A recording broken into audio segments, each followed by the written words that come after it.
Solution की कहानी को बढ़ाते हैं आगे और डिस्कस करते हैं Raoult's law for solid liquid system.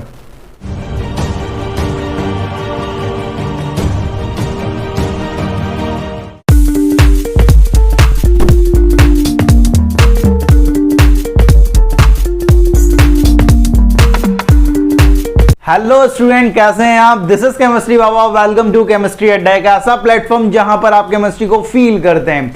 20 days place चल रही है, आप ताबड़तोड़ बोर्ड्स की तैयारी कर रहे हो और अभी तक सॉल्यूशन में अपन बहुत कुछ पढ़ चुके हैं। जो आज का हमारा टॉपिक रहने वाला है वो है routes law for solid liquid system. अब सॉलिड लिक्विड सिस्टम का क्या मतलब है यार? कि सॉलिड का मतलब है नॉन वॉलेटाइल सॉल्यूट और लिक्विड का मतलब है वॉलेटाइल सॉल्वेंट। पहले आपने पढ़ा था लिक्विड लिक्विड सिस्टम, जिसमें आपका सॉल्यूट भी लिक्विड था और सॉल्वेंट भी लिक्विड था, दोनों वेपर बना रहे थे। लेकिन यहां पर क्या होने वाला है कि जो हमारा सॉल्यूट है वो तो नॉन वॉलेटाइल है। अगर नॉन वॉलेटाइल है मतलब वो वेपर नहीं बनाने वाला है। यहां पर सिर्फ सॉल्वेंट जो है वो वेपर बनाने वाला है, मतलब जो वेपर प्रेशर आने वाला है वो सिर्फ सॉल्वेंट का आने वाला है। इस बात का ध्यान रखेंगे, ठीक है। Solid liquid system, non volatile solute और वॉलेटाइल सॉल्वेंट। अब यहां पर मैं कुछ चीजें फिक्स कर रहा हूं यार, जैसे कि हम हमेशा सॉल्वेंट को ए कंसीडर करेंगे और सॉल्यूट को हमेशा बी कंसीडर करेंगे। उसी तरीके से अगर वेपर प्रेशर की बात करें प्योर स्टेट में, तो सॉल्वेंट के लिए पी नोट ए और सॉल्यूट के लिए P note B. Partial vapour pressure क्या हो जाएगा? P dash A P dash B. Mole fraction in solution X A X B. Moles capital N small N. Weight capital W small W. Molecular weight capital M W T, यहां पर small M W T.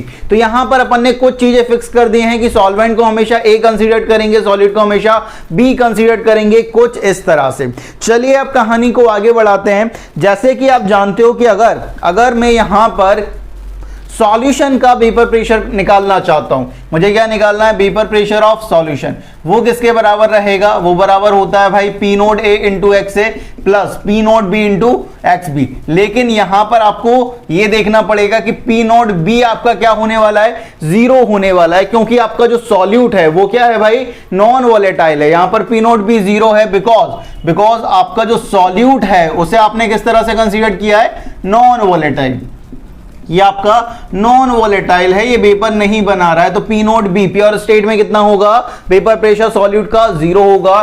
तो हमारा जो P of the solution है वो किसके बराबर आ जाएगा यार? वो बराबर आ जाएगा P nought A into X ए। और मैं पी ऑफ द सॉल्यूशन को कुछ इस तरह से लिख सकता हूं। अगर मोल फ्रैक्शन को अगर मुझे मोल्स के टर्म में लिखना पड़े तो सॉल्वेंट के मोल्स में किससे रिप्रेजेंट कर रहा हूं? कैपिटल एन से। तो यहां पर हो जाएगा capital N divided by capital N plus small N. और मैं पी नोट ए को सिर्फ पी नोट लिख रहा हूं, ये ध्यान रखने वाली बात है। मैं पी नोट ए को क्या लिख रहा हूं? पी नोट अकेला लिख रहा हूं। यहां पर मैंने पी नोट ए को क्या लिख दिया भाई? पी नोट, क्योंकि यहां पर सिर्फ एक ही रहने वाला है, क्योंकि पी नोट बी तो जीरो है। तो क्वेश्चन में हमेशा पी नोट ही गिवन होगा, एक का ही गिवन होगा, इसलिए मैंने पी नोट ए को पी नोट कंसीडर कर लिया है, बाकी कुछ है नहीं है भाई यहां पर। अब यहां पर समझो कि यहां पे हमारे पास एक रिलेशन निकला है P of the solution equal to P nought A into X A. अब यहां पर क्या मैं इसको इस तरह से लिख सकता हूं क्या? P of the solution equal to P note into X A, ठीक है। अगर मुझे मोल फ्रैक्शन ऑफ सॉल्यूट निकालना पड़े तो मैं किस तरह से निकालूंगा? पी ऑफ द सॉल्यूशन, और एक्स ए को मैं क्या लिख सकता हूं? 1 माइनस एक्स बी, ठीक है। एक्स ए को क्या लिख लिया? 1 माइनस एक्स बी, क्योंकि आप जानते हो X A plus X B equal to कितना होने वाला है? 1 होने वाला है। तो एक्स बी इक्वल टू क्या हो जाएगा? 1 माइनस एक्स ए। ये तो आप जानते हो भाई। तो यहां पर मैंने पुट कर दिया भाई, ठीक है। या एक्स ए को 1 माइनस एक्स बी लिख दिया, सॉरी, ठीक है। एक्स ए को मैंने क्या लिख दिया? 1 माइनस एक्स बी, ठीक है। X A equal to 1 minus X B, ठीक है। अब यहां पर अगर मैं इसे सॉल्व करता हूं तो मेरे पास क्या आता है? P of the solution equal to P note minus P naught X B. अगर मैं इस एक्स बी को इधर लेके जाता हूं, पी नोट एक्स बी को, और पी ऑफ द सॉल्यूशन को उधर लेके आता हूं, तो मेरे पास क्या बच जाएगा? P naught X B equal to P note minus P of solution. और यहां पर जो एक्स बी है वो किसके बराबर आ जाएगा? P note minus P of solution upon P naught. और एक्स बी को अगर मैं मोल्स के टर्म में लिखूंगा तो क्या हो जाएगा? Small N divided by small N plus capital N. तो ये हमारे पास मोल फ्रैक्शन आ चुका है नॉन वोलेटाइल सॉल्यूट का। ये हमारे पास मोल फ्रैक्शन आ चुका है किसका? नॉन वोलेटाइल सॉल्यूट का।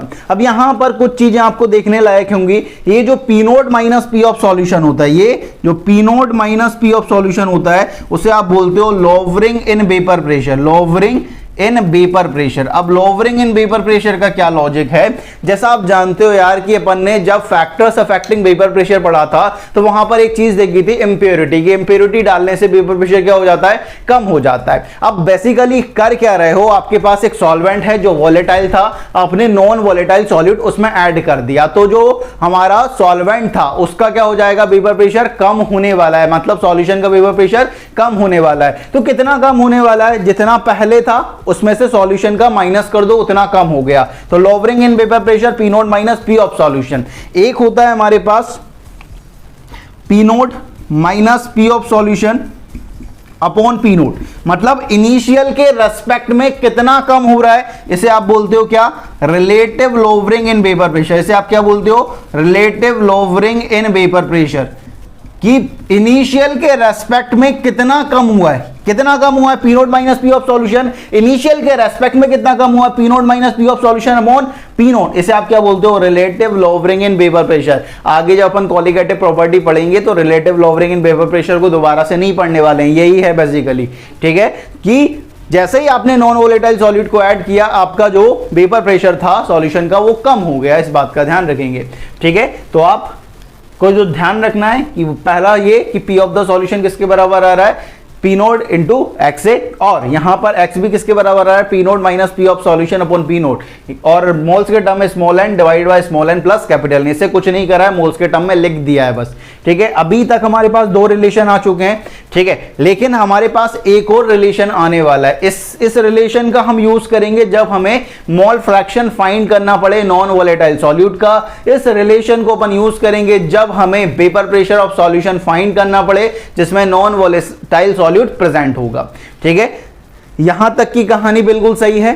ठीक है, अब इस कहानी को अपन थोड़ा सा आगे बढ़ाते हैं। Raoult's law for solid liquid system में अभी तक हमारे पास दो रिलेशन आ चुके हैं। पहला रिलेशन क्या है? पहला रिलेशन है हमारे पास P of the solution equal to P note into X A. ठीक है, या अपन इसे मोल्स के टर्म में भी लिख सकते हैं कि P note into capital N divided by capital N plus small N. दूसरा जो हमारे पास रिलेशन आया है वो इस तरह से आया है कि P note minus P of solution upon P naught equal to क्या? एक्स बी, और एक्स बी को आप मोल्स के टर्म में भी लिख सकते हैं small N divide by small N plus capital N. ये आपके पास दो रिलेशन आए। अब मैं यहां पर इस कहानी को थोड़ा सा आगे बढ़ा रहा हूं। देखें कि हमारे पास जो रिलेशन आया है P note minus P of solution upon P naught equal to small N divided by small N plus capital N. अब मैं इस इक्वेशन को पूरा उल्टा कर रहा हूं। उल्टा करूंगा तो मेरे पास क्या आएगा? P naught divided by P note minus P of solution equal to small N plus capital N divided by small N. तो यहां से क्या आ जाएगा? P naught upon P note minus P of solution, और अगर मैं स्मॉल एन से अगर इसको डिवाइड करूंगा तो ये क्या हो जाएगा? 1 plus capital N divided by small N. अगर इस 1 को इधर लेके आता हूं तो यहां पर क्या बनेगा? P note minus P naught upon P note minus P of solution -1 equal to capital N divide by small N. अगर मैं यहां पर इसका एलसीएम ले लेता हूं तो एलसीएम लेके मुझे क्या बनने वाला है? P naught. ठीक है, और यहां पे क्या जाएगा? P note minus P of solution upon P note minus P of solution equal to capital N divide by small N. अब यहां से आप देखोगे ये जैसे ही माइनस में आएगा, ये पॉजिटिव है, ये नेगेटिव है, ये दोनों एक दूसरे से कैंसिल हो जाएंगे। तो हमारे पास बनेगा क्या? हमारे पास आएगा P of the solution divided by P note minus P of solution equal to capital N divide by small N. अब दोबारा से रेसिप्रोकल करता हूं इसका, तो यहां पर क्या आएगा? P note minus P of solution upon P of solution equal to small N divided by capital N. ये आपके पास एक रिलेशन आया है भाई, और इस रिलेशन का बहुत इंपॉर्टेंट यूज है भाई। ठीक है, इस रिलेशन का आप यूज करोगे to find weight and molecular weight of non volatile solute. Non volatile solute का वेट और मॉलिक्यूलर वेट फाइंड करने में इस रिलेशन का यूज करोगे। इस रिलेशन का यूज करना है जब आपको वेपर प्रेशर फाइंड करना है, ठीक है, सॉल्यूशन का जिसमें नॉन वोलेटाइल सॉल्यूट प्रेजेंट है। इस रिलेशन का यूज करना है जब आपको mole fraction of solute find करना पड़े, नॉन वोलेटाइल सॉल्यूट, तो ये रिलेशन। और अगर वेट और molecular wait non volatile solute का फाइंड करना है तो ये रिलेशन यूज करना है। तो आपको तीन चीजें यहां पर याद रखनी है, पहला ये, दूसरा ये और तीसरा ये। आपके पास सॉलिड लिक्विड सिस्टम, अगर मैं लिक्विड लिक्विड सिस्टम की ओर थोड़ा सा मिला देता हूं तो आपको जो चीजें याद रखनी है टोटल आपको पांच या 6 रिलेशन याद रखने हैं राउट्स लॉ में। कौन कौन सा? सबसे पहले अगर मैं लिक्विड सिस्टम की बात करूं, किसकी बात करूं? लिक्विड सिस्टम की बात करूं तो लिक्विड सिस्टम में जो आपको याद रखना है पहला रिलेशन, वो याद रखना है कि जो आपका P' A है वो किसके बराबर है? P note A into XA के, और आपका P' B जो है वो किसके बराबर है? P note B into XB के। दूसरा जो आपको ध्यान रखना है वो ये ध्यान रखना है कि जो आपका P' A है वो किसके बराबर आता है? YA इंटू P टोटल, ये डेल्टन लो से आता है, और P' B किसके बराबर आता है? YB इंटू P टोटल, ठीक है। और थर्ड जो आपको याद रखना है कि P ऑफ द सॉल्यूशन जो है वो किसके बराबर हो जाएगा? P note A into XA plus P note B into XB। ये आपको तीन रिलेशन यहां पे ध्यान रखने हैं, और यहां पर भी तीन रिलेशन ध्यान रखने हैं, जिससे आपका राउट्स लॉ का काम चल जाएगा भाई। राउट्स लॉ में जितने भी क्वेश्चन आने वाले हैं इन 6 रिलेशन से आप बहुत आसानी से सॉल्व कर सकते हैं। सिर्फ आपको वहां पर वैल्यू पुट करनी है और आपको ये चूज करना पड़ेगा कि कौन सा फॉर्मूला किस टाइम पर मैं अप्लाई करूं और मेरा आंसर आ जाए भाई। तो इस तरह से अपन इसे सॉल्व कर सकते हैं। ये राउट्स लॉ की पूरी कहानी हुई। राउट्स लॉ में बेसिकली आपने दो पढ़े हैं, लिक्विड सिस्टम और solid liquid system. Solid liquid system की कहानी पहले ही खत्म कर चुके हैं।